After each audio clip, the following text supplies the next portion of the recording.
Hey folks, so we've had pretty muddy conditions lately from a couple of blizzards that come through. We did have one doe come up with a case of mastitis.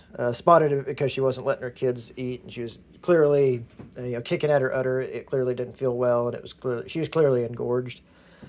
Mastitis is really just a bacterial infection that gets on or in the udder, and you can feel a little bit of lump on the outside on it. So we're treating her with some antibiotics that we have on hand. This is chlorphenicol, Nuflor or norflenicol. Nuflor is another name for it, but the active ingredient is chlorphenicol.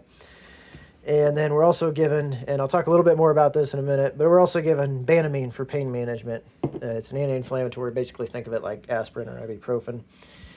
And this is a once every 2-day thing. There's actually two different dosage rates. There's a once every 4-day dosage rate, but if it's possible, you do the smaller doses more frequently. And I want to talk to you about vet-client relationships, vet-farm relationships. If you are wanting to get into goats commercially, or you are in goats commercially, you really should go kind of out of your way to foster a good vet-client relationship. Anytime I have a goat that passes from an unknown cause, I don't know what killed it, I will almost always go get a necropsy done. It's educational for me. It gives the vet some money. It gives him a reason to understand that I care, and that I'm also, a competent individual that he can trust to just give me these things to use at appropriate times, because I'm experienced enough to know when to use them. And that's really very handy, because if I had to go and take this goat to the vet to get from a farm perspective, from a commercial perspective, that is not sustainable. That is way too expensive. She's going to end up getting like $14 worth of this stuff. This is pretty expensive stuff. So that vet-client relationship, to be able to have that type of relationship where that you can get this stuff and have it on hand when you need it, and not have to take an individual animal to the vet, is very important to foster. Some things that I do is I go out of my way to buy stuff from them. Needles and syringes, I actually buy from my vet. Yeah, they're a lot more expensive than I can get elsewhere, but in the grand scheme of things, it doesn't, paying 5 cents for a needle versus 3 cents for a needle doesn't matter. But I'm giving the vet some of the money. If I go buy wormers and stuff, I don't go to Tractor Supply. I go to the vet. I don't buy it from, even online sources and stuff like that. I will pay more money. I will even order it through the vet. Even if he doesn't have it on hand, I will order it through him. At the end of the day, for him, it is a business relationship. He wants to make money.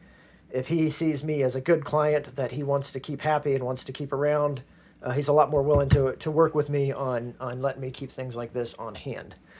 So the second topic of this video is pain management.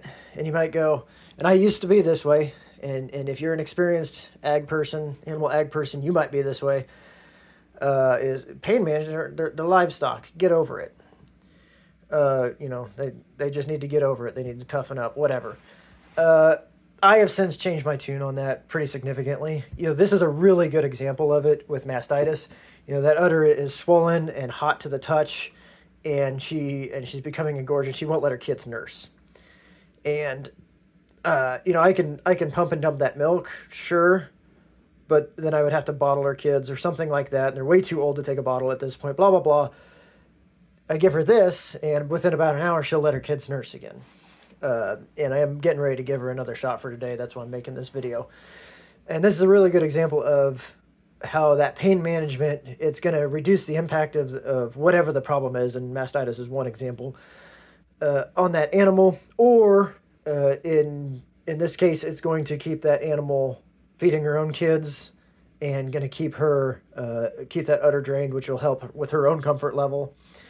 And that's a big plus. And in general, if you can reduce the impact of that disease, reduce the stress put on that animal by that disease by giving them some really rudimentary pain management. This isn't an opiate. This is basically just Advil.